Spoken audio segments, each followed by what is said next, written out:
Bonjour à tous, j'espère que vous allez bien, que vous avez passé une très bonne semaine. Donc aujourd'hui, la thématique de la vidéo, ça va être la stratégie des cover calls. Donc c'est une stratégie d'option de couverture. C'est quelque chose qui est très populaire aux États-Unis. Donc c'est pour cela que je trouve que c'est quand même assez important d'en faire part. Certains connaissent déjà cette stratégie-là en Europe pour ceux qui sont déjà pas mal à l'aise avec les options. Donc je rappelle, je ne parle pas des options binaires, mais bien des options américaines. Donc on va passer à travers, on va regarder la définition, on va donner quelques avantages, les explications et on va donner quelques cas pratiques pour mieux comprendre. Donc avant de commencer, n'hésitez pas à vous abonner à la chaîne YouTube et nous on se retrouve tout de suite. Donc avant de commencer, regardons ce que c'est une option d'achat. Donc on fait un petit rappel. Donc une option d'achat, c'est un contrat qui donne le droit, donc bien évidemment à l'acheteur et non l'obligation. Donc ça c'est une notion qu'il faut bien comprendre. Ça donne le droit et non l'obligation d'acheter le sous-jacent à tel prix, donc le prix c'est le strike price, et à telle date d'expiration. Donc en fait, il y a des choses qu'il faut connaître dans le contrat, c'est le prix, le strike price et la date d'expiration. Donc là, c'est vraiment de façon vraiment plus globale, on ne va pas rentrer dans les détails de l'évaluation du prix de l'option. Ça, c'est quelque chose qu'on verra plus tard. Donc pour commencer, ça c'est la définition d'un contrat d'achat. Ensuite, ce qu'il faut savoir dans les options, c'est que nous avons deux parties. Nous avons la partie acheteur et la partie vendeur. Donc vous pouvez soit acheter une option d'achat ou soit vendre une option d'achat.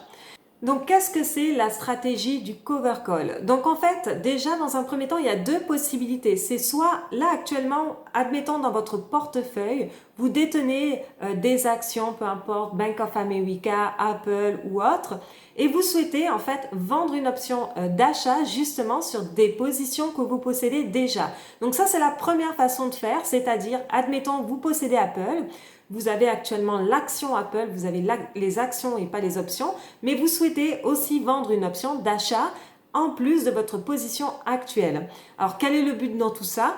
Ben, le but, en fait, on va regarder bien évidemment plus techniquement au niveau des opérations. Le premier but, c'est tout simplement une stratégie de couverture. Donc, c'est pour réduire le risque. Le deuxième but, c'est tout simplement si vous pensez que le marché ne va pas forcément bouger gros de manière assez volatile, ben ça vous permet d'additionner, de rajouter en fait une performance à votre performance actuelle, à la variation de vos positions actuelles. Et bien évidemment, bon, ça augmente aussi vos probabilités et c'est quand même assez simple à mettre en place aussi. La deuxième façon, bien évidemment, qu'on connaît pour les cover calls, c'est la stratégie du buy right. Alors, qu'est-ce que c'est un buy right? C'est-à-dire que là, actuellement, vous ne possédez pas actuellement les actions dans votre portefeuille, mais vous allez justement faire le même style d'opération de manière spontanée, c'est-à-dire que vous allez acheter une action et vous allez vendre une option d'achat sur cette même action. Ça, c'est ce qu'on appelle le buy right. C'est la même stratégie du cover call parce que vous détenez l'action et vous vendez une option d'achat. Cependant, on appelle ça plus un buy right parce que vous faites les deux opérations en même temps. Alors que la première façon, vous détenez déjà les actions, les positions dans votre portefeuille et tout ce que vous cherchez à faire, c'était un petit peu de réduire le risque ou de rajouter un petit peu plus d'alpha dans votre portefeuille. Donc, on va regarder plus techniquement comment faire.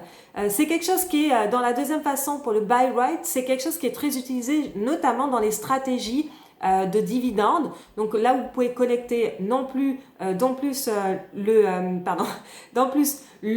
dividende, le cover call et aussi la variation du sous-jacent s'il y a bien évidemment. Donc on va regarder un petit peu tout ça tout de suite de manière plus technique sur l'ordinateur.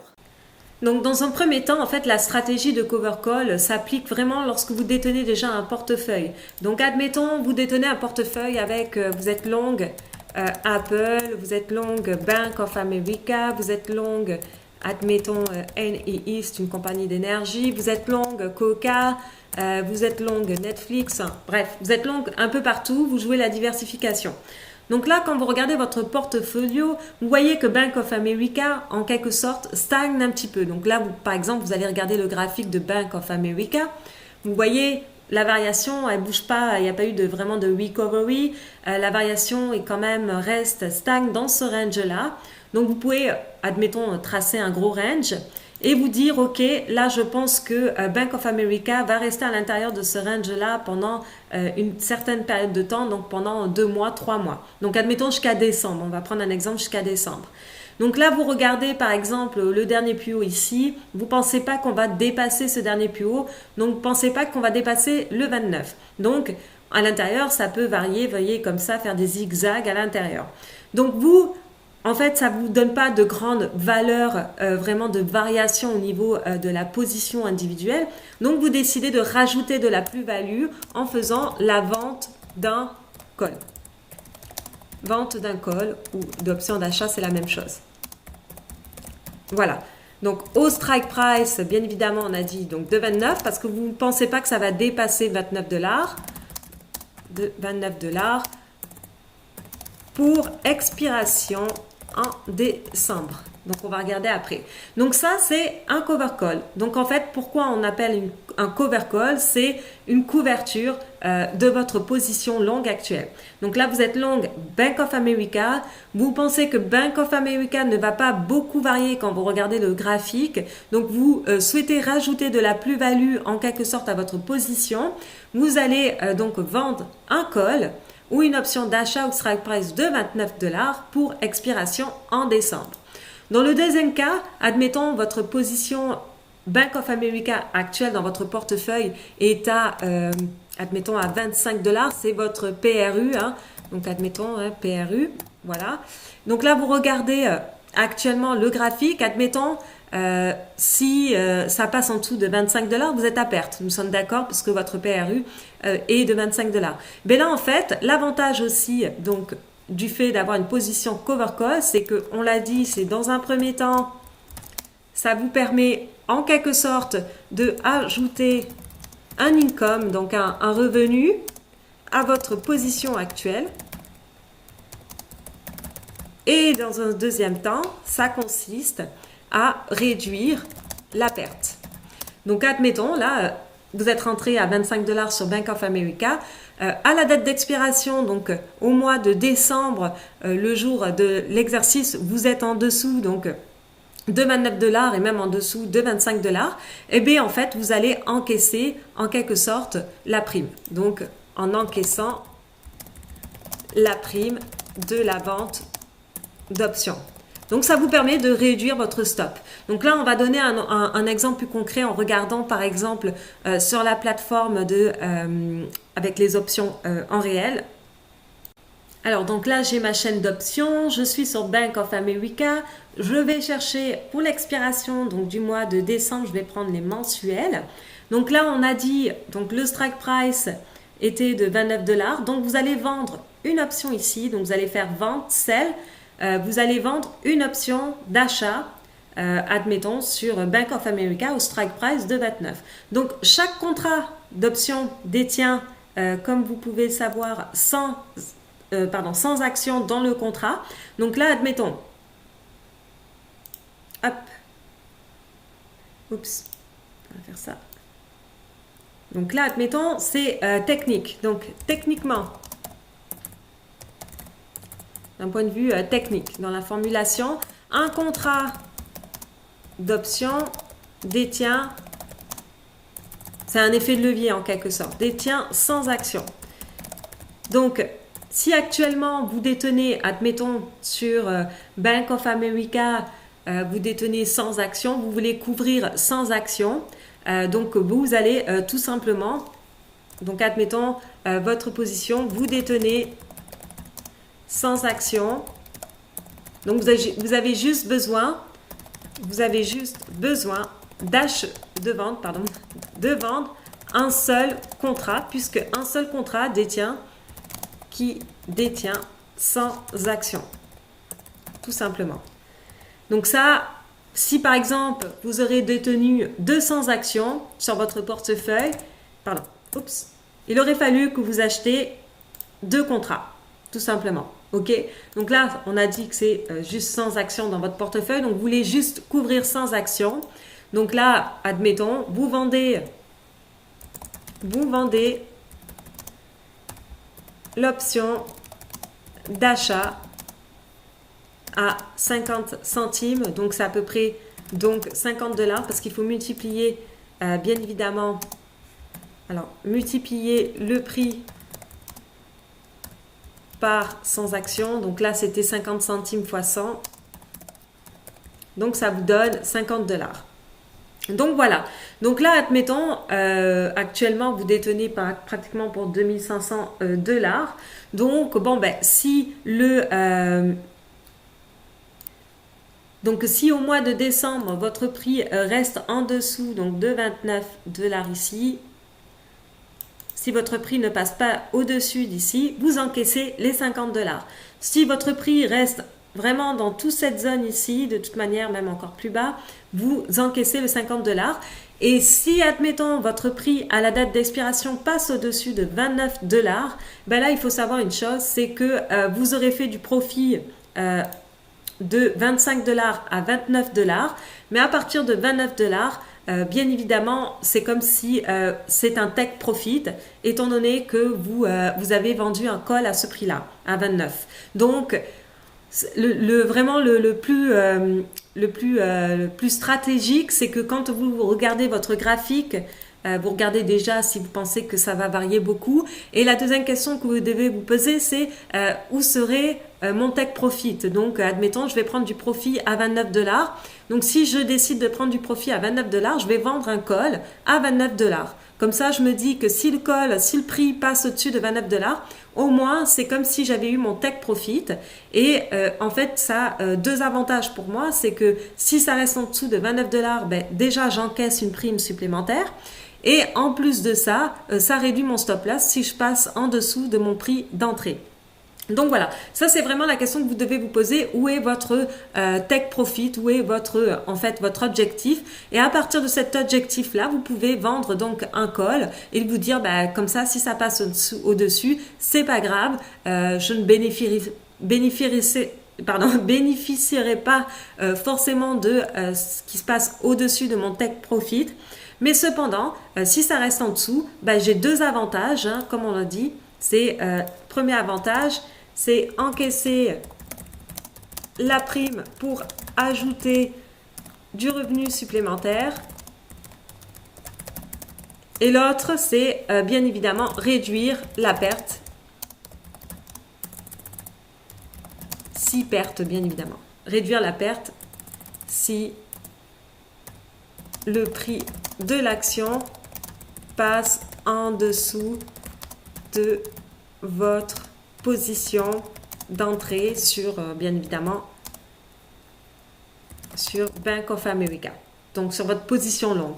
Donc là, admettons, comme on a dit, vous étiez longue sur Bank of America, vous êtes rentré donc à 25. Donc là, en fait, ça vous permet, si l'action, par exemple, passe en dessous de 25 à 23 $ ou à 23,5, ben vous encaissez la prime. Donc ça réduit en fait, si vous avez 100 actions, vous êtes rentré à 25 et qu'on baisse à 24, vous avez 100 $ de perte.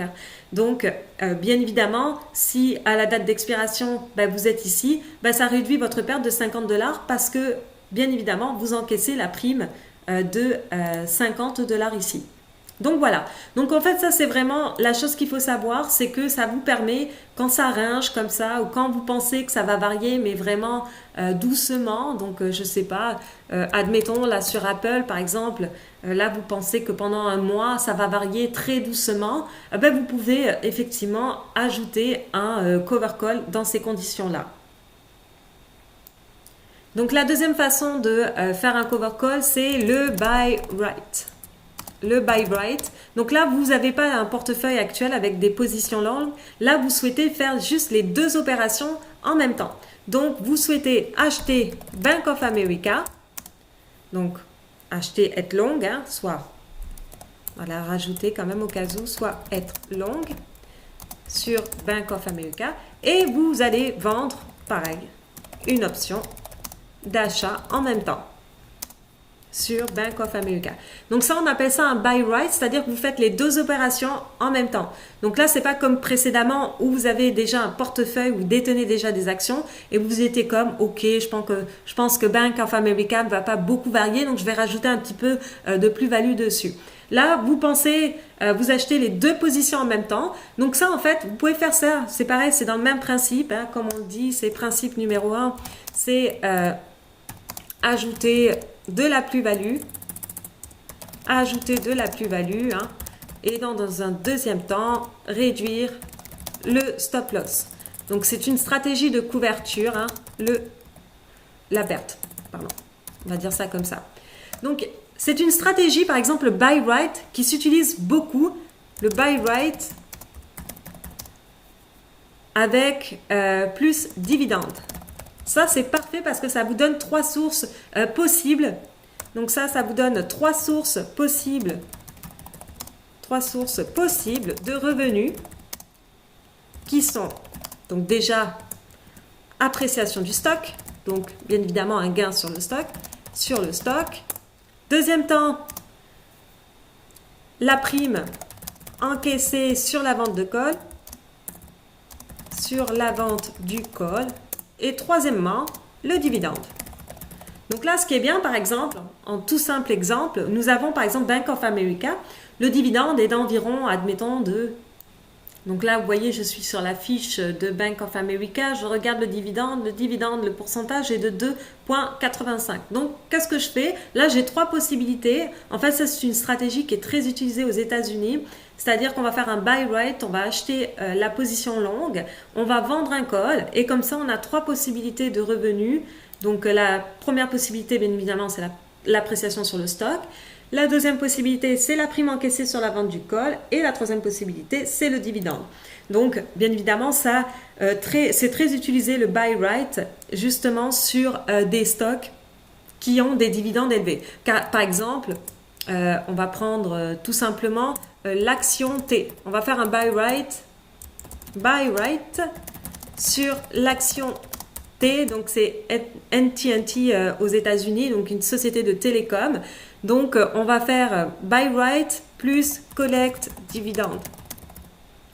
Donc là, par exemple, vous voyez, si je vais sur le site de Finviz, vous allez voir tout de suite AT&T. Donc lui, il nous offre, donc c'est un méga cap, hein, c'est la seule société, les pubs, c'est la seule société méga cap qui offre un dividende de 7,27%. C'est quand même énorme. Bon, il faut voir le payout aussi à côté là. Mais admettons, là vous souhaitez donc collecter, donc bien évidemment, l'appréciation du stock. Donc là, on va regarder par exemple l'action appréciation du stock. Vous souhaitez collecter 7,27% du dividende. Donc, bien évidemment, il faut faire les ajustements nécessaires après par rapport, effectivement, lorsqu'on redistribue les dividendes. Hein. Et bien évidemment, encaisser la prime sur la vente de call. Donc là, vous avez trois possibilités de faire de l'argent en faisant un buy right sur l'action T. Donc là, si par exemple, on va regarder sur TradingView. Hop. Alors, on va aller regarder l'action T. Donc là, je regarde l'action T. Vous voyez, on range pas mal. Donc là, je peux, par exemple, dessiner comme un carré ici. Donc voilà, on va dire... On achète en bas du range ici. Donc là, j'achète actuellement, admettons, la société AT&T, donc actuellement à 28,61 $. Et je vais vendre un call sur, on va commencer par 3 mois. Donc, on va dire expiration donc pour janvier. On va vendre un call au-dessus de mon objectif. Donc, sur le stock est d'environ 33 $ maximum. Donc, je vais aller chercher à peu près 5 $ de gain par action. Donc, je vais vendre un call à partir de cette limite ici à 33 $. Donc, admettons, on va dire, donc, on va l'acheter, achat de la position à 26,61 $. Je ne sais plus exactement le prix. 26,61 $. Vente du call. Donc j'achète, quand j'achète la position, j'achète à peu près, admettons, 100 actions. Donc je vais juste vendre un seul contrat, hein, parce que dans un seul contrat, nous avons 100 actions. Donc là, on va regarder au niveau des calls, qu'est-ce qu'on nous propose. Alors, je tape T pour avoir la chaîne d'options. Donc je tape après sur janvier parce que je veux savoir en janvier. On a dit que c'était 33 $. Bon, bien évidemment, là c'est vraiment cheap. La vente de call est vraiment très basse. Bon, au pire, ce que je peux faire, bon, je me dis, ok, je veux encaisser une prime un peu plus élevée à 31 $. Donc je me dis que mon objectif, vraiment, pour janvier, c'est 31 $. Bon, au pire, ce que je peux faire dans ces conditions-là, c'est que déjà, je peux voir possiblement, en fait, mensuellement, de combien varie mon stock. Donc là, par exemple, si je vais sur le graphique, donc là, je suis sur le graphique, je souhaite regarder l'ATR, comparer indicateur ATR.